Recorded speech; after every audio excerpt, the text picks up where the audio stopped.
I took out a loan to help my mom save the house. 3 months later, I came home and found a stranger living in my old room. She'd rented it out without telling me. When I asked why, she said, "You're grown. You don't need space here." I looked at the walls I painted, the desk I built, and the childhood photos she'd taken down. She just pointed at the door and said, "You're not my problem anymore." I drove away crying. Last week, the house went into foreclosure. I'm 28 now, living in Columbus, Ohio. But I grew up just outside Dayton, in a one-story, 3-bedroom house that my mom bought when I was in kindergarten. It wasn't fancy, chipped paint, creaky floors, no central air, but it was home. That house was everything to me. It's where I learned to ride my bike. Where I spent nights building Lego cities in my room while Mom watched crime shows in the living room. My dad left when I was 6. No warning. No note. Just walked out one day and didn't come back. Mom always said he was weak. Said she didn't need him, and neither did I. I believed her. She took on everything, working late, picking me up from school, packing my lunches. It wasn't perfect, but I never doubted that she loved me. That's why I never saw what was coming. After high school, I stayed in Dayton and worked as a mechanic. It paid okay, and I saved what I could. I still lived with Mom back then and helped out with bills. She used to tell me, "One day, this house will be yours." She said it a lot. I clung to those words. Maybe too much. Everything changed in 2021. She got laid off from her job at a logistics company. They were downsizing and she was one of the oldest employees there, so out she went. She was 56 and had health issues, mostly stress, migraines, back problems. I watched her start to unravel. She cried a lot. Slept all day sometimes. Other days she just sat in front of the TV, staring at the screen. Then came the mortgage trouble. She told me she'd missed 2 payments already and couldn't keep up. She asked for help. At that point, I wasn't living at home full-time. I was splitting time between my place and hers. But when she called crying, I felt this deep pull to step up. I told her I'd handle it.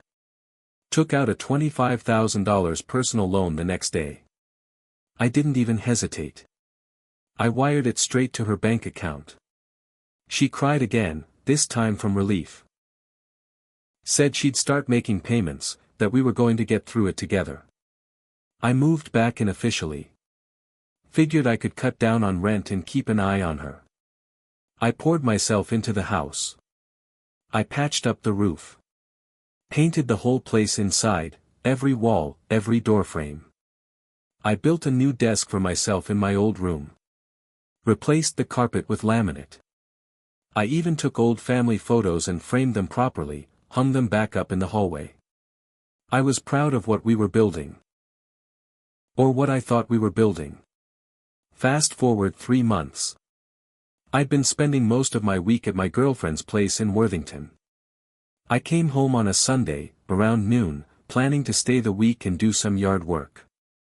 As soon as I pulled into the driveway, I noticed something off. There was a new car parked there, some small silver sedan I didn't recognize. I walked in the front door and stopped cold. There were 2 pairs of shoes on the mat. One was clearly not mine or my mom's. And then I heard someone talking from my room. Not Mom. A woman. Younger voice. She was laughing. Like she was on the phone or something. I went down the hall and opened the door.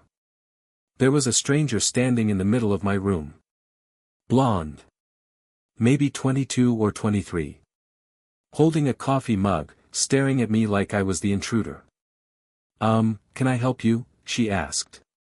I looked past her. My bed. Gone. The desk I built. Gone. My posters, the photos, my old books. All gone. The room was completely different. A ring light stood in the corner. She had makeup stuff all over a small table. Clothes everywhere. A suitcase by the closet. "I live here," I said, confused. She frowned. "I rent this room." I walked away from her and found Mom in the kitchen, sipping coffee like nothing was wrong. "Who is that?" I asked, my voice already cracking. "Madison," she said without looking up. "She's renting the room now." "You rented out my room?" "You don't live here anymore," she said flat. "You're grown. You don't need space here."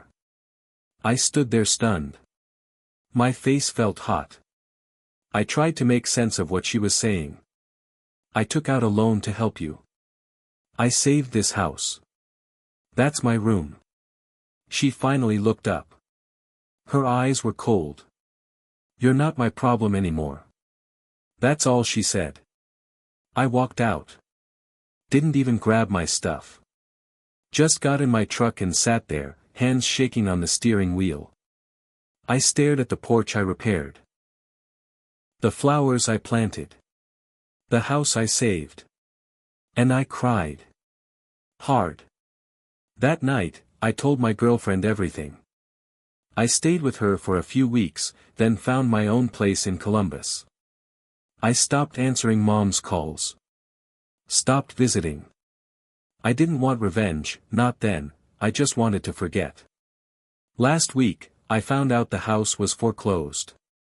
She hadn't paid the mortgage. The money I gave her, gone. My loan. Still active. I'm making monthly payments on a house I don't own, don't live in, and will never see again. I drove by it yesterday. Some new families there now. 2 little girls playing in the front yard. A dog barking through the fence. It looks happy. I sat in my truck again, just like that day, but I didn't cry this time. I felt something darker. This isn't over. 2 days after I drove by the house, I got a call from an unknown number. I usually don't answer those, but something told me to pick it up. "Is this Daniel Reed?" the voice asked. A woman, calm but firm. "Yes," I said. "This is Angela Cortez with Sycamore Recovery Solutions. We're following up on your personal loan account. You're currently behind on 2 payments." My stomach dropped. I knew I was behind, but hearing it out loud made it real. I'd been barely scraping by since I stopped working overtime and moved out. Rent, groceries, gas, it all added up. And that loan was still a noose around my neck. "I'm working on it," I said quickly. "Just need a little more time." She paused. "We understand, Mr. Reed. But if this continues, it will go into collections, and your credit will take a major hit." I ended the call and just sat there. Angry. Embarrassed. Broke. I knew I needed answers. I hadn't spoken to my mom since the day she told me I wasn't her problem. But now I wanted to know where the money went. What she did with it. I wasn't thinking straight, I just got in the truck and drove. She was staying with her sister, my Aunt Renee, in Huber Heights. I hadn't seen Renee in years, but I remembered the street. When I pulled up, I saw Mom's beat-up Chevy in the driveway. Same dented door. Same crooked bumper sticker, proud parent of a grad. The door opened before I even knocked. She looked surprised. Not scared. Not sorry. Just surprised. "What are you doing here?" she asked. "I want to know where the money went." She blinked. "What money?" "The loan, Mom. The $25,000 I took out. The money I gave you to save the house." She sighed like she was annoyed. "I did what I had to do. You didn't pay the mortgage. Where did it go?" She shrugged. "Bills. Groceries. I tried." "Don't lie to me." She narrowed her eyes. "You think I wanted to lose the house?" No, I said. I think you stopped caring the second you got the money. She looked me dead in the eyes and said something I'll never forget. I raised you for 18 years. You owed me that much. My hands clenched. I felt my nails dig into my palms. You didn't raise me out of charity. You were my mother. That was your job. And I didn't owe you a goddamn thing. She turned to walk back inside. You got what you needed. A lesson. That's when it clicked. This wasn't about money. This was about power. Control. Pride. She didn't want me to save the house, she wanted me to pay her back for being a single mom. She saw the loan as hers the moment it hit her account. And that meant one thing. She wasn't going to help me. But maybe someone else could. That night, I started looking into the foreclosure records. The house had been bought by a small LLC called Elm Oak Partners. I dug deeper. Found the managing partner. Some guy named Rick Blanton who lived in a fancy part of Cincinnati. I found his LinkedIn, his Instagram, even his real estate license. And then I found something interesting. Rick wasn't the only person on the LLC paperwork. There was a second name. Madison Yates. The girl who rented my room. The girl who lived in my space. Drank from my mugs. Laughed while standing on my floors. She wasn't a random tenant. She was in on it. The second I saw Madison Yates' name on the LLC paperwork, I knew something was off.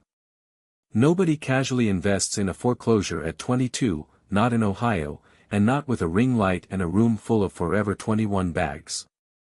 She wasn't some broke student looking for a cheap room. She was part of something bigger. I sat at my computer for hours that night. Cross-referenced everything. Madison had tagged Rick Blanton in an Instagram post 5 months back, closing day, baby moneybag house with garden, with a blurry photo of a kitchen that looked exactly like ours before I painted it. My heart sank. She'd taken that photo while I was still living there. I clicked her tagged photos.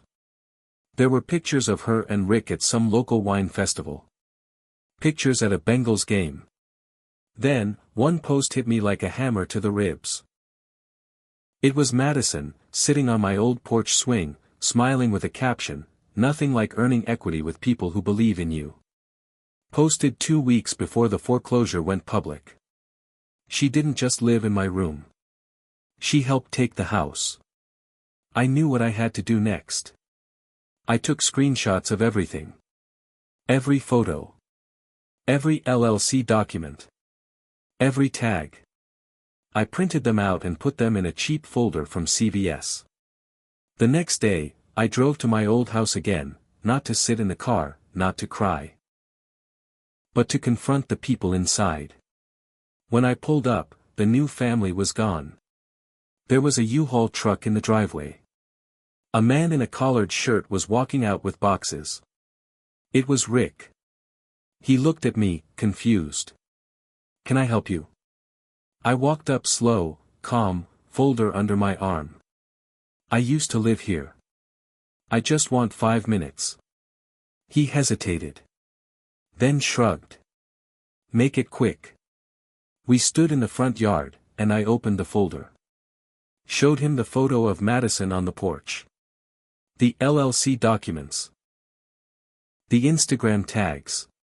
His face changed. "You're the son?" he asked. "Yeah. The one who paid to save this place before it got yanked out from under me." He sighed and rubbed his face. "Look, man, your mom came to us. She said she was ready to walk. She wanted out. She sold early to avoid the bank mess. She sold it." He nodded. "Technically, it was a distressed sale. We paid her 20 grand in cash before the foreclosure hit the record. Clean title. Fast deal. Where's that paperwork?" I asked. "Public record. You can pull it." I did. Later that night. Turns out, Mom didn't lose the house. She sold it behind my back for less than what I gave her. Madison was Rick's intern, then his partner. They were buying up cheap properties from desperate folks, flipping them, and splitting profits. My mom wasn't tricked. She partnered with them. Signed a quick sale deal, took the cash, and walked. I'd paid the mortgage up with my loan money, but she still sold the house 2 months later and kept every dime. And not one word to me. When I confronted her again, she just said, "It was never your house. You gave me that money." It hit me then, this wasn't just betrayal. This was theft. And now I had proof. I didn't sleep that night. I stared at the ceiling in my apartment, wondering how the hell someone could do that to their own kid. I didn't want pity. I wanted justice. And I wasn't going to sit and cry about it this time. So I got to work. The sale was legal, yes, but I had proof she used my money to bring the mortgage current right before the sale. Which meant she profited directly from my loan, lied to me, and never intended to pay it back. That's civil fraud. I hired a lawyer. Not one of those fancy types. Just a tough old guy named Frank Goodman in downtown Columbus who still used a flip phone and kept folders stacked to the ceiling in his office. After I showed him the loan agreement, the bank transfer receipts, the text messages between me and Mom, and the sale documents, he said 4 words I'll never forget: "You've got a case." He filed a civil suit against her for unjust enrichment and fraud. We requested a lien against her bank account and whatever assets she had. Turns out, she already spent most of the 20 grand from the house. But the court froze her savings, and that was just the beginning. Then came discovery. That's when we found out she wasn't struggling at all after the sale. She bought a brand new Kia. Took a week-long cruise out of Miami. Opened up a boutique online shop selling used furniture, funny, considering some of it looked exactly like stuff from our house growing up. She even bought Madison a thank you gift, a damn iPad. I took all of that and turned it into evidence. She refused to settle. She said I was disrespecting her legacy and dragging family through the mud. She even tried to flip the story, saying I was a selfish son who abandoned her. But the bank records, the photos, the texts, they told the truth. The court ordered her to pay me $32,000, my original loan plus damages and interest. She didn't have it. She had to shut down her little online store. Sell the car. And the best part? The court placed a wage garnishment on her part-time job at a craft store in town. Half her paycheck now comes to me every month. She screamed in court. Called me a traitor. Said, "You'll regret this." I looked her dead in the eyes and said, "I already did. But not anymore." As for Madison, she moved on to another city with Rick. I found out later she'd been listed in another sketchy LLC deal that went bad in Cincinnati. She got sued for fraud last fall. Her name is dirt in the local real estate game now. And Rick? The state started investigating him for failure to disclose certain conflicts of interest in his real estate filings. I don't know how deep it'll go, but I made sure to submit everything I found. Me? I'm still paying off that damn loan, but I'm almost done. My credit's recovering. I moved into a small place of my own with a garage and a shed out back. It's not much, but it's mine. I rebuilt the desk she threw out. Same wood, same design. It sits under the window now, where the sun hits in the morning. I still don't talk to her. I doubt I ever will. She said I wasn't her problem anymore. She's right. But now, she's mine.